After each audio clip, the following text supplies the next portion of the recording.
Shoot, don't get us started then. All right, the question is, when was the first time you realized you were behaving according to society's version of masculinity versus what actually made you happy? Y'all got something for that? I gotta think on that one. Definitely get the question, I just gotta think on that. Wow. I'll read it again. What was the first time you realized you were behaving according to society's version of masculinity versus what actually made you happy? It's a good question. Fantastic question. I'll go ahead and start. I'll probably say in high school, growing up, I was the youngest of three.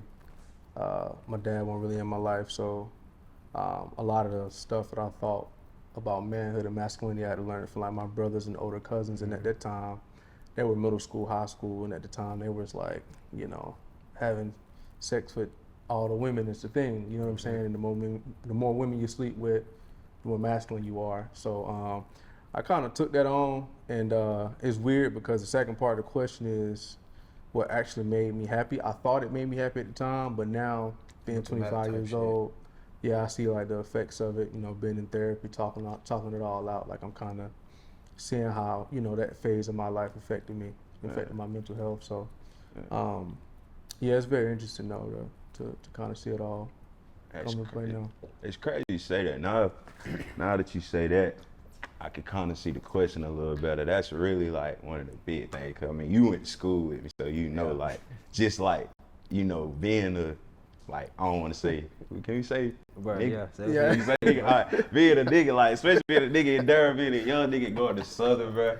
It's like you said, bro, like, just like getting in there, like, getting some food, like, you feel me? As a young nigga, that's the thing, like, that's a rite of passage, like, as a man. And just as a young nigga, like, the way my mom was set up, cuz, it was just like, I know I ain't get out there to like 12th grade. Like, so all throughout high school, just being on the football team, bro, it's just like, bro, you gotta get you something, cuz, like, you gotta do something, bro, you tripping. But, I mean, just like you said, once you get into it, you know, after 12th grade, it's a different story, but it's just like after, like, getting in relationships and stuff, just growing up, for real, like, getting older. Saying, like, it's more to that, like, you feel me? I ain't really gaining nothing from having the highest body count, you feel me? So, definitely, bro, I agree with that, for sure. Well, shit, for me, I ain't gonna say I realized it, but I just felt it was easier. So, like, for me, it was early for me, like middle school, like maybe 7th grade, where it was like, it wasn't about women specifically, but for me, it was just like learning to express myself, like, verbally. Cause, like, you know, as men growing up, boys supposed to keep shit inside or like not express your feelings or your emotions and like be tough or be a man. Like, so for me, it was just learning that I could express myself and that it was okay too, and I should, because keeping it bottled up is really what drives you crazy. So that's what started me with writing, and I started, you know, writing and doing poetry, and that just led to everything, you know, just domino effect, but just getting it out rather than leaving it there. No, that's real. And I also add too, it's like when you hear the word masculinity, it's like who determines who made what shit up? you Like, see what I'm saying? Man like, determined that. Yeah. You feel me? So like, it's like, humans, bro. you know, the goalposts, they continue to move, and you might have this set of people say this is manhood or this masculinity, and then you might have a whole different thing for somebody else. So trying to navigate that is a whole nother situation. But I read the, I do 3, and you do 3, and you do the last 2, I guess.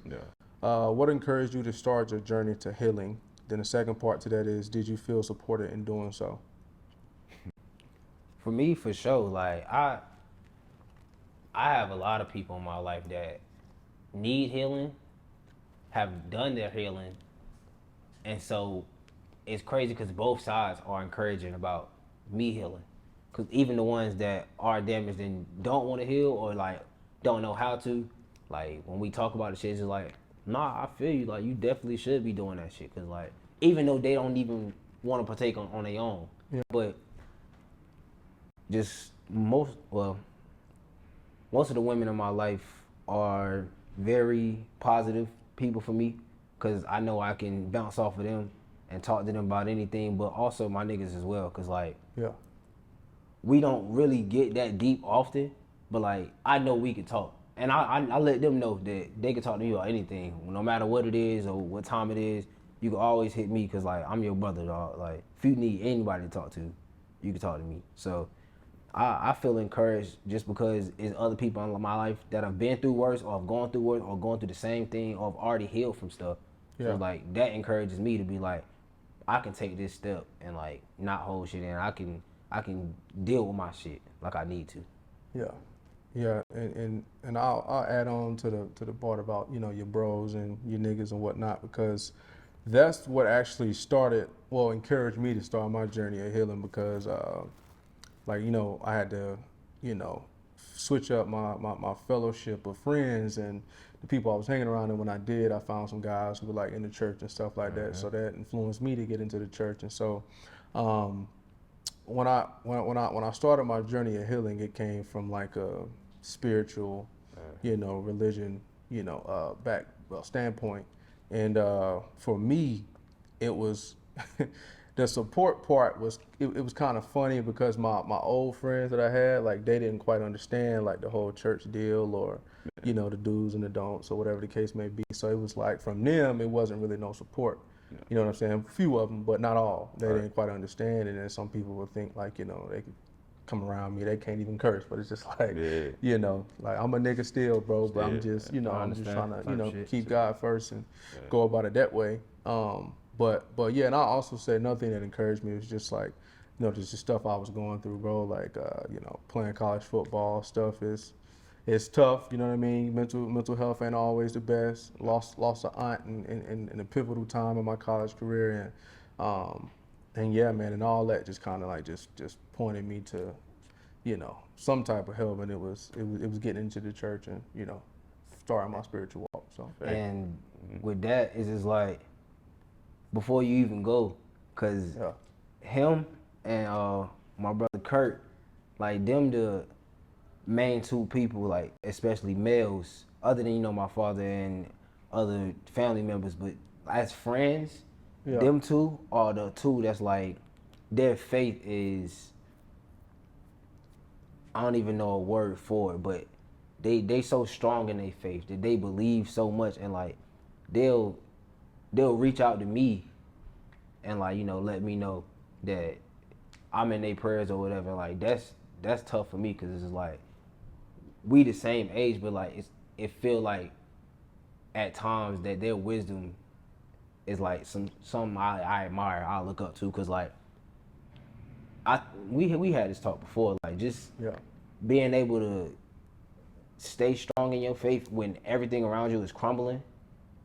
And like just to have that reassurance, like, bro, all I gotta do is just keep my faith in God, and keep my, read the word and just let the word speak to me, and the word gonna be what it's gonna be, because you interpret it how you do. Yeah. And you take it to heart.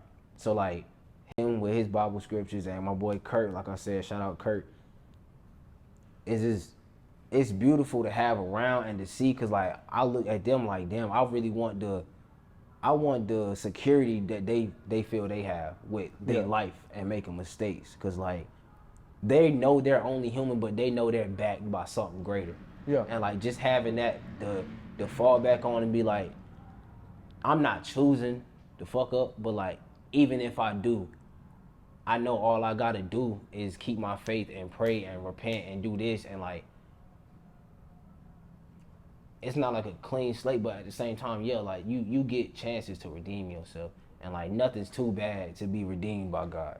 So with me going through what I be going through, and like just being down and being in my head, looking up to them two and listening to them two, and just seeing them, not even talking, but just seeing how strong they are in their faith and what they've been through. Because I'm pretty sure, I know for a fact they've had a harder life than me. So just seeing how strong they are and how strong they look, because I don't even know how really strong they are, but how strong they look just by having that faith in God, it's just like, it keep me pushing. Because I'm like, if they can go through that and still be themselves, then I can do anything, bro. Yeah. So yeah, I listen. I second that. I remember the group of guys, my boy Ant, Tyler, Daniel, all them boys. They were like heavy in their faith. Like, and I went to church as a kid. I got baptized as a kid. Man. Didn't know what I was doing, but But they was heavy in their faith, and then I like came around and I kind of, felt like you, like, dang, like they here, we around the same age. I need to get up to where they are, Right. and I just fully immersed myself in it. I found my own relationship with God because it's one thing for people you connected to have a relationship with God, but if you have your own, then you got that proximity and that access to Him, Right. and you know what I mean. And that thing you talking about, I would sum it up and say, grace. You know what I'm saying? To find that grace to. Go through your stuff, do your little dirt, you know what I mean? But repent and you got to understand that God's grace is sufficient. And when you do, you know what I mean? Don't abuse it. Right. You know what I Because, mean? And that's probably the thing that kept like them like so like confident about like, I can. It's messing up. Yeah, I'm messing up and I can bounce back. You know what I mean? So. I definitely, bro. Like, the answer, I remember what you asked. I can remember personally, like when I knew I needed to be healed, like when the question you asked to be healed, or just like I needed to fix myself, or it was when when my brother died. So like from that moment, I think around that point, around 2020 and just like 2021 when he passed, when he got killed, I think that's when like I realized, and like you said, mental health, like I ain't really care about it, like as a nigga, I mean as a man, like as a man, like mental health just ain't something as a black man specifically, like that ain't something we grow up talking about, thinking about. So that ain't really hit me. Unconscious depression, like subconscious depression, like 2 or 3 therapists telling you depressed and you don't even feel it, like you don't even know what they talking about. But you realize like with the anger that build up, like the anger that come from it, bro, and like pain bring change, bro, but it brings so much else with it, bro, and like death just so real, bro. Like, it's just so real. Yeah. And so like, just from that point, just the people that I could see, like my anger was pushing away. Like, anger is not of God. Like His people, I ain't gonna get the freaks, but like, hey, go for it, bro. Let's do it. You feel me? Wrath of man is nah. But I just been trying to get better with that anger, man, because it's pushing a lot of people away, and I don't want to, you feel me, continue to do that. So just to answer the question, like when he died, like when he got killed, and I lost a lot of people throughout the time, but it's more like natural causes, like older people. That. I was prepared for it. Like my great grandma was prepared for that. I got time to, understand that. But with him, it was just kind of happened. You feel me? So just from there, man. Yeah. I think that was that moment for sure. Yeah, and to tie something that you said in with the first question, like some people think being like an angry person or angry man is masculinity. It's like, nah, not really. That's not cool. You know what I mean? This shit painful, bro. Like this shit does not feel good, bro. Knowing that you that, like good, for me, because I know, well, not even knowing, but having people tell you that, like you so quick tempered, or you quick to snap, or you quick to do this and that, and it's like seeing that and hearing that from people, it make you feel bad, because like, damn,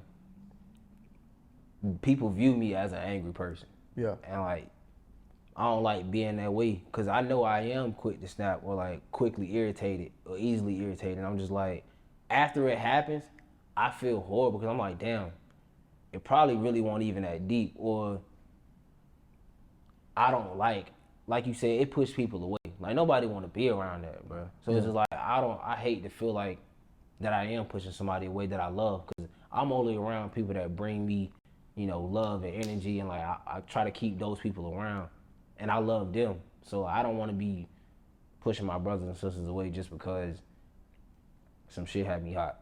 Yeah. And I know you said you ain't trying to preach or whatever, but there's a lot of scriptures just going on in my head just hearing you talk. But like one of them is, like God say, be slow to anger. You know what I mean? So it's like, knowing that, it's just like, let me rethink before I let this affect me. You know what I mean? In a manner that I don't really want it to. And also I would add too, it's just like when we get mad and we react to people, bro, like in reality, you showing them how much power they got over you. You know what I mean? Because they're like, oh, well, I know I can get you there. Yeah, I can get you there. So let me just keep doing that. You know what I mean? So, but I just feel like as men, bro, we just like, when you get that anger under control, bro. Not even just anger, like any desire, any aspiration. If you can just control it, like, bro, we can be undefeated, bro. We can be unstoppable, bro. So, different type of strength. That's the same question. All right. Name some masculinity myths that you had to unlearn in order to be emotionally healthy. Jesus Christ. Yeah, I'll say the first one is kind of like what I said for the first question was like, you can't conquer the world with your dick. That ain't the way to do it. You know what I mean? Like when I learned that, it was just like, yeah, like, when I had to unlearn that, it was like, all right, cool. Like I got it. And then to add other stuff to your tool belt, you know what I mean? And I know for me, I've always been like a funny, outgoing person. So a lot of the times I used to depend on like, the personality virtue or the personality ethic rather than like my character. You know what I mean? Like I won't live in a life of integrity at the crib. I won't, you know what I mean? I won't, upholding certain standards, but my personality got me through. You know what I'm saying? So I like when I had to look myself in the mirror, bro, and face some music and like make a change. That's when I had unlearned a lot of stuff and I was like emotionally healthy. You know what I'm saying? And it's still a process, still a journey now. Like I'm in therapy now, but still trying to get there. And press towards the mark. So I'd agree, bro. I think for sure that first one again, like for real, like your body count don't really matter much. Like when you like we at the age we at, it's like, bro, like just conversing with your niggas, like what if we gain? You feel me? Yeah. But that is in itself, and then also, bro, just it's alright to talk to people, bro. It's alright to talk to somebody, bro. Facts. I don't even like, the stereotypical thing to say is like, as a man, you could cry, but I think it's deeper than that, bro. Like I think just being able to talk to somebody, bro, that's something like us young niggas we don't do. Like I know, like I can't speak for everybody. I know some of us don't have our fathers, some of us do. But it's like even then when we do have our fathers, it's like as a black men, we don't talk, like we don't get into that. Like my dad not gonna sit and talk to me about, like that ain't his go-to, you feel me? So, and it's not even so much of an emotional or feminine thing, it's just like with you, Daddy, like you said with therapy, bro, like I'm 2 in, so it's like, just to have an ear, bro, cause you got some therapists who they doing their job. They gonna listen to you, then about the 3rd session, they gonna give you some pills and tell you, calm down. But just to have an ear, bro, like, I go into it, it's like, even if she don't care nothing about what I got going on, even if she just here doing her job, just to let it all out, bro. Like, if I gotta shed some tears, bro, like, that's help. Cause you said in the beginning for sure, like, when you building all that stuff up, it come out, bro. And like, it's, when that rap come out, bro, it's nothing good, so. And that's where I was gonna go with it. Like, just unlearning that to be a man, you have to be tough. And you have to be strong, and you gotta hold everything together. And you can't be vulnerable at any time. You can't show nobody no weakness or what's perceived as weakness. And that's basically having emotions. Like, so just learning to talk to people, or even to the simplest form of writing something out and getting it out of you, cause like that do a lot for me. So for me, just learning to talk to people and not having to keep all my emotions bottled up, and like learning it is okay to cry, like just showing emotions. That's basically all that means. Like it's okay to let somebody know you're not feeling good. It's okay to not be okay. Like, and as a man, just having to learn to be okay with not being okay. And you gonna have bad days. It's gonna be days where you don't got it together. It's gonna be days where you gotta be vulnerable. It's gonna be times where you have to cry. Like you just gotta let it out. And like I remember one of the first times I ever, cause like everybody's family situation ain't great. Everybody don't have to have parents or have a chance to talk to their parents if they do have parents. Like one of my first times ever, like just opening up to my mom. It was like we just went to church. It was Christmas, and we came back. I don't know what came over me. I burst out in tears because I'm just like, damn. Another thing I had to unlearn, you can't save everybody. I don't even know if that's a masculinity thing, but like just wanting to have everything under control. But I burst out in tears like, damn, I really want to save my niggas. Like, everybody was going through something. Everybody was hurt, and I'm just like, I feel that pain. I bottle that pain inside of me because these my brothers. These are the closest people I have in my life. Like I chose them. Like you don't get to choose your family, but you choose your friends that turn into family. Like I chose these people, bro. So like when they going through it, I'm going through it. Just off the strength of them going through it. I feel it. Like physically. I felt what you was going through, bro. Not as bad as you did, but I felt for you. So like when I seen you going through it, bro, that physically hurt me. Cause I'm like, I ain't never seen him like that. Yeah. Ever. Like, I seen the change in him, like immediately, and it's like, it's powerful. Like, so that sent me into tears because I'm like, I love my people so much. I love out loud. Like, they know. Like, I think my love language outward is words of affirmation. Cause I'll send them paragraphs quick, bro. Like, bro, you the greatest at what you do, bro. Keep your head up. Keep going strong, bro. Yeah. Like, That's needed though, bro. Well, Yeah. I'm like, bro. Well, I'm not gonna lie to you, bro. I be in their phone with messages. I know they be like, bro. Appreciate it, bro. like my birthday, they'll get over happy birthday, bro. Like, I be like, bro, oh my God, bro, you really the greatest nigga, bro. Like, niggas ain't even heard of you yet, but you on the way, my boy, nigga. And they just be like, I know they just be like, bro, hell yeah, bro, appreciate it. But like, yeah, facts. Don't even know how to receive it. Just, appreciate but it. it's like, so like, I like to give them light and love, and when they going through it, like, it hurt me, cause like we all always laughing or always doing something positive, so it's just like to see them hurting actually is crazy to me. Yeah. And so I burst out in tears because I also hate feeling helpless. So I'm like, damn, I really don't feel like it's nothing that I can do. Yeah. Like, I can't bring his brother back. I can't do this for his uncle. But like, I can be there, but how much is that doing? Like, and it probably is a lot, but I know it's not enough.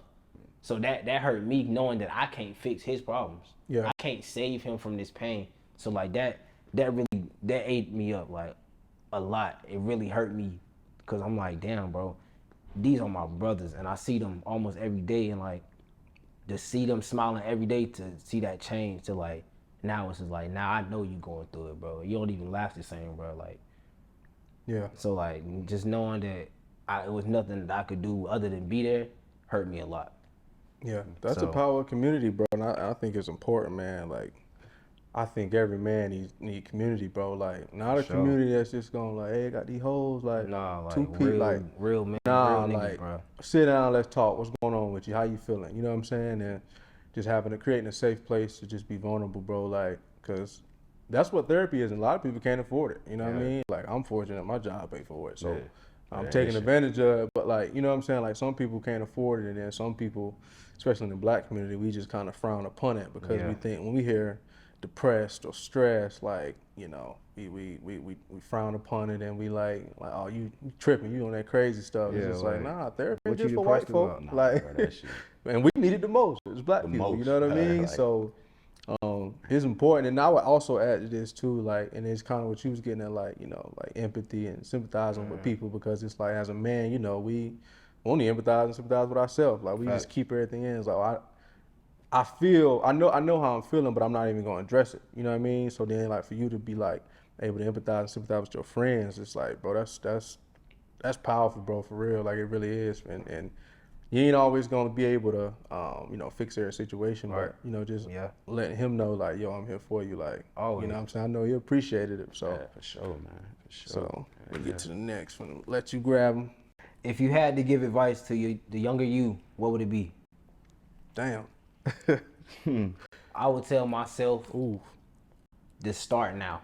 Like, if I could talk to myself in middle school or high school, I would tell myself to get serious. Yeah. Like, get serious about school, about what you want to do. Like, I know you young, but like, get serious about it. Cause like me, school came easy to me. Like, I could do my work, I could pass, so I really wasn't stressing it. Like, bruh, it was gonna get done.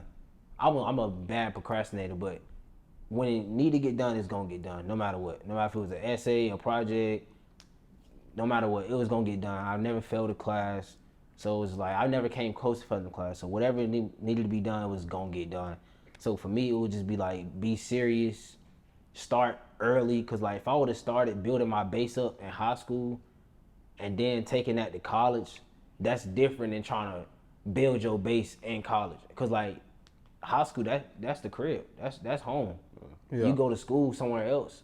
I mean, sometimes, but you go to school somewhere else, you could take that there, build your college base, take it back home. It's just like you got two different homes now. Yeah. So for me, as a person, I like being to myself. Like, as much as it seems like I'm outgoing and everything, like, I really just like to stay to myself. I don't like to ask people for help. That's another thing I had to unlearn to the last question. I don't like asking for help, but I would tell myself, yeah, start earlier, be serious, don't be afraid to ask for help, don't be afraid to fail, and stop procrastinating, because ain't nothing you can do. It's only two paths. You're gonna fail or you're gonna succeed. Yeah. And to succeed, you have to fail. Like, Yeah. nothing's gonna go right. You ain't never gonna find yourself. You ain't never gonna be perfect, bro. Like, no matter what you do, if you the greatest, that means you had hella fails, hella flaws. Yeah. So to me, I would just tell myself those things. Yeah, that's good. I mean, I was say the same thing. Like, be serious about what it is that you want to do. On the flip side of that, I will also say, like, just take chances. Like, playing football, like, you giving it all you got. You know what I mean? But it's stuff in my life. Like, I always wanted to act. You know what I mean? And I feel like if I would have, took some time, step away from football some time, and be like, yo, because I went to Hillside, we got a great theater department. So it's like, I wish I would have, took advantage of that. And it's just like, but I was just football, and school. So it's just like, younger self, like, man, if I was just tell them, like, bro, like, take advantage of everything that you have at your disposal. Like, you know what I mean? Because when you put it all your eggs in one basket, shit don't work out, and you're gonna be sitting there stuck, or you're gonna have a hard time pivoting. You know what I mean? Yeah. I also would tell my younger self, like, bro, like, find something to submit to. You know what I'm saying? Like, and I found that later in life, which was God. But I would tell my younger self, like, find something to submit to, because I was just like, and it's from my childhood. Like, my mom, single mom, dad went in my life, so I always made my own decisions. You know what I mean? So, like, when I found in college that I had to submit to God, I had to, His will, not my will. Like, it helped me navigate situations a little better, and allowing me to kind of think about the impact of the decisions I make. So, but yeah, that's all I got for my younger self, man. I think one thing I learned, like, I harp on it like day in, day night now, like, just to take everything day by day, bruh. Like, yeah. I think that's one thing, like, not just my family, but just us as humans as a species, bruh. Like, that's where anxiety come from. That's where all the overthinking come from. Like, overthinking is big in my family. Like, just like you, they single mom. So it's like, just that overthinking, it's almost like hereditary, bro. And it's like, I'm a man, and growing up, you learn like overthinking is like a woman trait. That's not something we supposed to do, bro. But it's just like, man, I would tell my younger self, take it day by day, man. Like, just living the day, and like, gonna come back to scripture, of course. Like, just living the day. Tomorrow got his own words. So, Facts. I mean, that'd probably be. Cause I wouldn't want to change nothing, man. Even the worst stuff, like the stuff we talking about now, the stuff that done mess me up, like, if it even done change me, like, I wouldn't change it, man. It's all His will. So, just take it day by day, bro. Yeah. That'd probably be it for sure. No, that's good, bro. Cause we be, well, I ain't gonna, generalize it, but I know for myself, I try to, like, I have 1,000 thoughts, and I try to execute all 1,000 at one time. It's just like, bro, that's impossible. You can't do that. So. Yeah, that's big, bro. That's really it for me, cause with this, like, so for me, I'm 2, 3, 4, 5 projects ahead of where I am now. So for me, I'm worried about stuff that can go wrong for next year's project. Or I'm worried about, how can I get this venue for the next 2 shows, instead of worrying about what I got coming up. And sometimes that'll take my eye off the ball of what I got going on right now, or it'll have me just less focused and less locked in about what I got to do right now. Like, I'm worried about this December show when this July show it's together, but it's just like, I still got work to do. I still got stuff to cut for. I still got performance tracks to make. And it's like, working on literal projects ahead of the time, like downtown. I'm working on that. I'm working on something with me and Nick. I'm working on stuff for y'all, just visuals, like trying to just stay ahead, and it keep me up at night, because I'm tossing and turning and thinking like, damn, how am I gonna be able to do this? How am I gonna get this? How am I gonna do this? Where am I gonna do this at? When I'm gonna do this? And it's like, it keep me up, because I'm always worried about next. Yeah. I'm always worried about if it's gonna be good, how people gonna receive it. And it just keep me up, because I know I got a group of people that's talented, but overthinking and stressing about how to keep them on the ball and like make sure that they want to do it. I'm not forcing people to live my dream out, because like I don't want to force somebody to do nothing they don't really want to do or love to do. I want it to all be natural, because if it was natural, it's gonna be better. Like, if it's performative, it ain't gonna hit. So just trying to stay on them, but not too much. Is like I'm trying to find my footing, because like I want everybody to succeed. Like I said, my brothers, my family. So I'm trying to make sure that if they gonna do it, how to do it right, how to tell them what I've done wrong, so they don't have to recreate those steps and take them and be flawed like I was. So like I'm not a gatekeeper of information. If I know something that's gonna give you shortcuts or tell you what not to do, I'm gonna do that.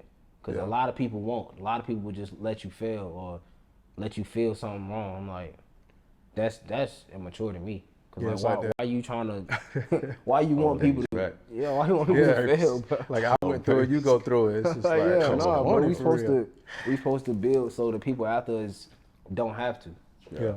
So that really just lead into the next question is like, what's one thing you experienced or were taught by family that you know you want to do differently with your children, if y'all want children, of course. I'm gonna be a fantastic father. Yeah. I'm just speaking into existence. But bro, the whole nine, bro. Like I mean, literally everything. Like, we both kind of said it. Like, single mom. Like first thing, be a present dad. Like be in my child's life. That's the first thing. Like, and really like love up on them. You know what I'm saying? Like don't just pull up to the. Oh, he graduated? All right, go to graduation. Right. Championship game? All right, I'm there. Like, be there for everything. Like, football, practice, helping with homework, shoot, infant days, changing diapers. Like, bro, everything. Do the whole nine as a father. Another thing, too, would be, like, teaching my kids early that, like, it is all right to, talk to me and, you know what I mean? If you're feeling a way about something, speak on it, but always be respectful. You know what I mean? Always come to me humbly, of course. And I also would say financial literacy. Yeah, financial literacy, because I got to learn that myself. It's a journey, man, and I think we all own it. You know what I'm saying? But I think my mom, being a single mom, she ain't had the best financial literacy. She ain't had no financial literacy. Fuck that. She ain't had none at all. And we used to be in a lot of situations like, homeless and all that stuff because of that. So I would say like financial literacy for sure, because, I want to leave something for my kids. I want them to do the same. So that'd be things for me.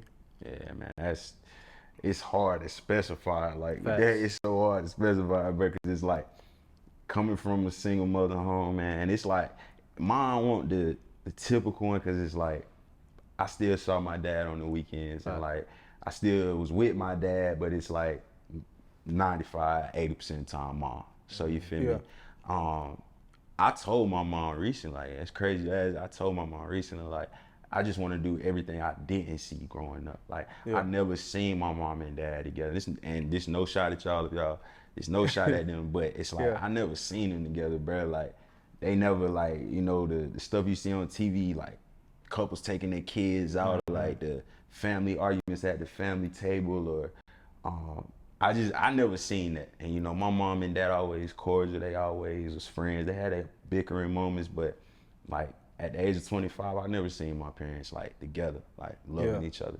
So I want that. Like the whole baby mama situation, that's something that's already like thrown on us. Like they already like my teacher told like Mr. Williams at high school, he told me, he said, well, you're gonna have 6 baby mamas. Like they already throw that on you. Like, don't worry about marriage, don't worry about the family. So that's what I want, bro. Like that's what I want for sure, man. And just like little things, man. Like I just want to show, like if I do have a son, just showing him how to treat a woman. Cause it's like growing up, not seeing your dad with your mom, it's like you kind of build it on your own, like you kind of grow up shaping your own, you figuring out women by yourself, kind of sort of. So like it's just knowing who your head is, my head being Christ, I'm gonna be a man through that. And so I'm hoping that'll shape me into what I can teach my young nigga, my son, like this I never seen it, but I'm gonna teach you, I'm gonna learn myself. So that's one thing. Yeah. That's good, bro. It's crazy. So hearing y'all talk is like, it's like hearing how you grew up, and then how you grew up. I feel like we all got a different demographic. Cause I grew up, my parents been married 24, 25 years. Like they've been married all my life. That's all I've seen. Yeah. I grew up in a 2-parent household, and I've seen my parents, my dad love on my mom. It's like naturally that's how I love on my lady. Yeah. So it's just like I was taught. You know, I never seen my dad raise his hand to my mom. I never seen them argue or heard them fight. Like, so like for 24 years, all I've seen is positiveness. Like even if they went through it behind closed doors, they made sure not to show it to me. Yeah. So like that put that monogamy in my head as a youngin'.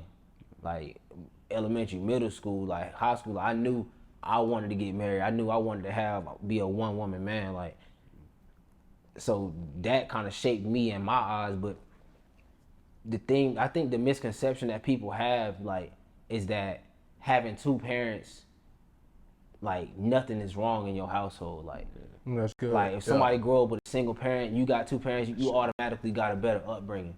But like, just because you have 2 parents in your house don't mean that you getting treated how you should, or that you being raised how you should. Because it's a lot of morals that you learn without having a mom or a dad that you won't with growing up with 2 parents. So for me, I never felt, and we've had these conversations before, I've never felt like listened to, like as a child, like, cause you know, you grow up, it's stay in a child's place, or you know. Yeah.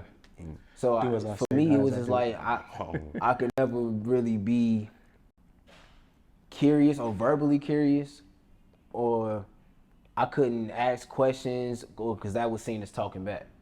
So that really started my bottling up everything as a youngin'. So like when I hear, so seeing people say, you know, having 2 parents in your house should be, oh, you got it good, like you got it easy, you got 2 parents, and I won't sit here and say that I don't, because I've never experienced not having a parent, or not my dad not being in my house all my life. Like I lived in the same house literally all my life.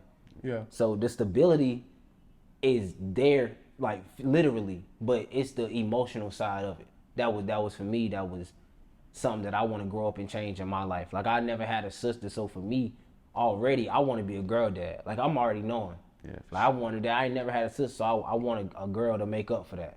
Yeah. Like, so I'm already knowing off rip I want to be a girl dad. But for me, it don't matter, you know, what I have. I just know I want to be, like you said, a present father, and that's more than just being in their life. Like you said, it's being active, helping with homework, taking them to practice, like being there as much as you can. My dad worked a lot, and that's not him not wanting to be there. It's like he doing what he had to do to put that house over our head and like have, you know, stuff that we needed. So for me, I want to make sure that I'm succeeding in my life to the point where I don't have to work so much, so I can be around my children as much as I want. Because like I'm sure that was a struggle for him to have to like miss out on games, or miss out on practices, or miss out on open mics, talent shows, because he had to work. So like, and that it didn't really, you know, fuck me up younger, because I knew, but like growing up is like I know more. Yeah. So it's like knowing that's like, I knew that's what he had to do. He had to work. He couldn't just not go to work. But now I know for sure. It's just like he really sacrificed a lot. Yeah, like my mom too. Now, like we always joked about, oh, if you need something day to day, you need small stuff, you need this and that, wear medicine there, a Band-Aid, you need this and that. Hey, call mom. Mom set up the house. She know where everything is. Yeah. You need the big stuff, the bigger things. You need help moving something. You need help paying for something. You need help. Like mom's had that, but like it was like it's dad. Like so, I always had a dad to go to or call for help, even if I didn't want to, because that for me, like I said, I never really liked asking for help. So, I was never really open to talking. So for me, I wanna build a household and an environment where my children can express themselves and talk to me and like tell me anything. Anything you do wrong can be righted. And I want them to know, like, bro, it's okay to make mistakes. Chase your dreams young. Like, don't settle for nothing. Cause like for me and my parents, I feel like they were very secure. Like they value security over, you know, what I could be. Cause I know they didn't want to do what they're doing now, like as a life choice. But like I know they was like, all right, we got kids now. We gotta have something stable to keep the house, to keep food on the table, keep clothes. Like, so I want to teach them, like, bro, if you want it, do it young. Like, start or find a trade or something. Like, it's always something that you could be doing to be better in your life. I want to know that they can come and talk to me about anything. I don't want them to be nervous to tell me, oh, I got in trouble at school, or oh, I did something I wasn't supposed to do. Like, be open with me, cause I can't help you if I don't know. Yeah. And I didn't feel that growing up. I always felt like, oh, they just taking the teacher side, but I want to just build a healthy environment for conversation, and so they don't have to grow up in a hyper masculinity environment. Like if I have a son, if I have a daughter as well, I don't want her to be running around looking for the love I was supposed to give her in other people.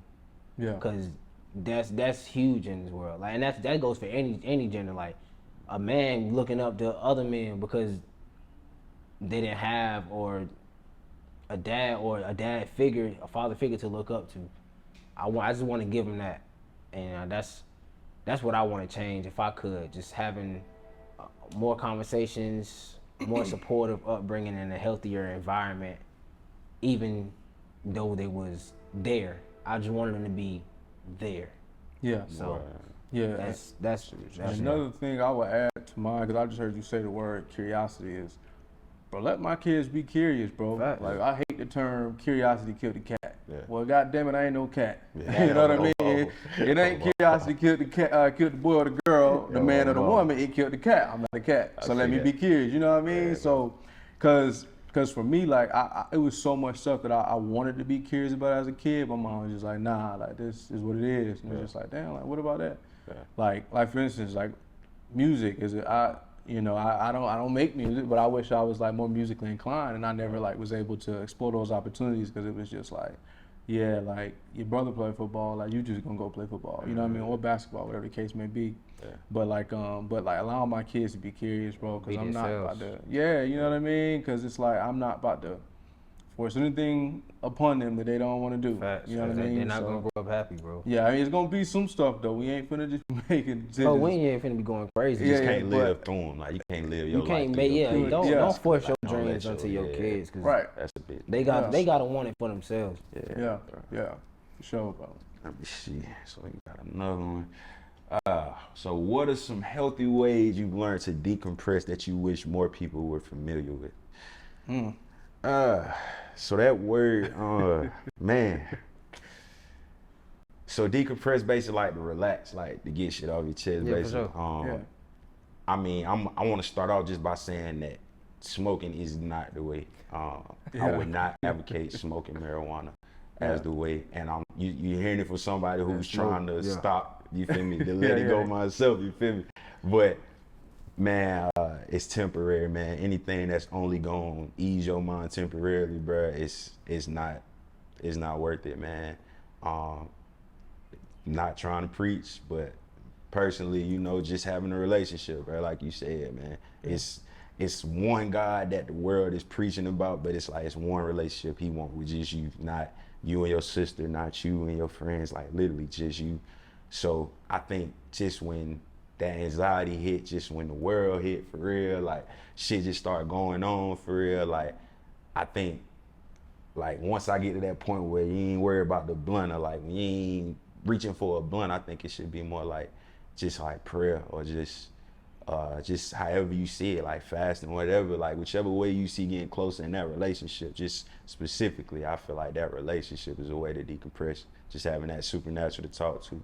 So just don't do nothing temporary, no drugs, no type of like alcohol, or just whatever this world is providing for us to take our mind off stuff, bro. Like that's just, it ain't the way.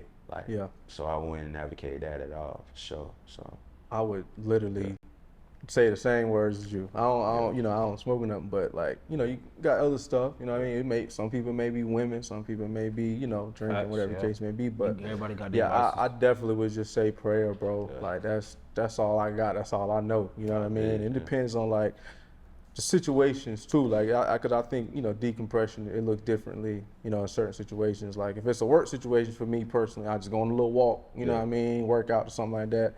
But like the real stuff in life, I need to decompress is prayer. Like I pray it, throw it up there, and I always tell myself like, God make everything happen for a reason. And after I say that, it's the root for myself. Like after I say that, whatever I'm stressing about, I can't worry about it no more. Let it go. So, like prayer and just yeah, bro, just having like little cheat codes that you tell yourself, you know what I mean, to get you off the ledge, bro. But yeah, like he said it though, prayer, man. Like that's all I got. And like that's what I was talking about earlier, like that reassurance that I'm trying to find in my relationship, cause like I done had struggles with it, and it came from early on with like not being able to talk to my parents, cause I'm like I had questions about God, and it came off as doubting God to them. Yeah. So like that's what I meant by like the curiosity. Like I couldn't ask questions that they felt was disrespectful to God or doubting God. So that is one of the things that I want to get into, and just so I can really feel relieved after doing that. But to take what y'all said, for me, is that, but like talking to people.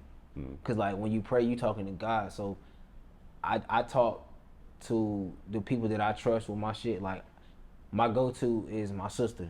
Like, yeah, like I love you, Michelle. Like for real, like you my dog, bro. So anything I'm going through, I know I could talk to her about it, and like she don't make me feel flawed or like I'm a bad person. And if I'm a bad person, then we bad people together. Like that's my dog. Like I ain't never gonna be like, oh nah, I can't rock with you.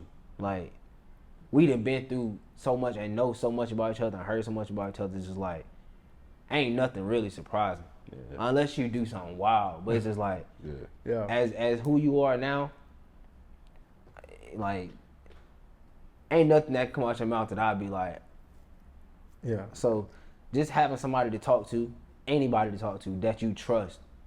Cause like with us, anything we tell each other, it's locked in. It's in the vault. Like I know it. She ain't telling nobody my business. I ain't telling nobody her business. Like that's a go-to that I can use to just be like, if I need to talk about this, if I can't go to nobody else, I know I can talk to Michelle. Like, I know I can talk to you, bro. So that and writing, cause like it just happened for me that writing turned out to be an artistic expression, like that I use in music or poetry. But like for anybody, just writing in a diary, a journal, just writing how your feelings is, like anything, just writing shit. I had a bad day today. Fuck them niggas at my job. They pissed me off. On my dick about clocking in, like like, bro, I'm about to beat everybody's ass. Just get it off your chest, bro. Get it out, yeah. Cause like for real, like I was going through a situation with one of the people I thought, or I felt, or I called my sister, and it was like we was family, and I could feel the relationship waning, but like the situation at hand like really left me up in the air about it, because I'm just like, damn, I really didn't think you would do me how you did me, and like that I held that for months, and then I finally, it was so bad I couldn't write about it, and I know like when I can't write about it, it's real bad, because like, I can write anything, or all my feelings out, but like I didn't even know where to start or what to say, but like I was holding on to that, and it was bothering me because I couldn't talk to nobody. I talked to Michelle about it, and it still was eating me up. It was heating me up every time I thought about it or even said something about it. But once I finally wrote it, I felt literally a weight off of me. I felt something leave my stomach. Like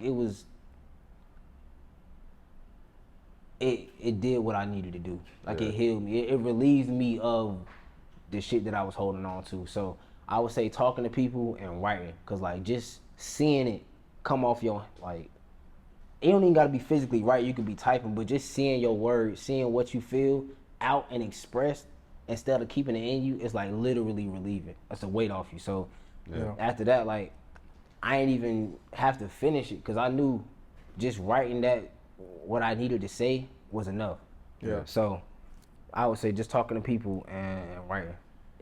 That's good, bro. Cause like you gotta get it out. Just don't keep it bottled up. Cause your body know when you're not keeping it real with bro. yourself, bro. Yeah. You gotta be real with your experience, bro. We always say in our friend group, say be real at least with yourself. At least with yourself. Yeah. And then I mean like just to harp on like really what both of y'all saying, but really like what Day was saying though, just like when it comes to actually like actual prayer, like if that's your go-to, and like just incorporating what you said, just being able to know that you can trust somebody or talk to somebody. Like people think of prayer as like a uniformal type thing. Like when you get down, you can't say certain things to God. Don't say certain things to God. Don't talk to God in this way, start the prayer out this way, end it this way. But bro, like when you get comfortable to the point where you talking to God, it's like you talking to Michelle, bro, like when you realize like, you feel me? He know you a lot more than you understand. Like, what you talking to him, just like even more comfortable than you talking to shit. Like,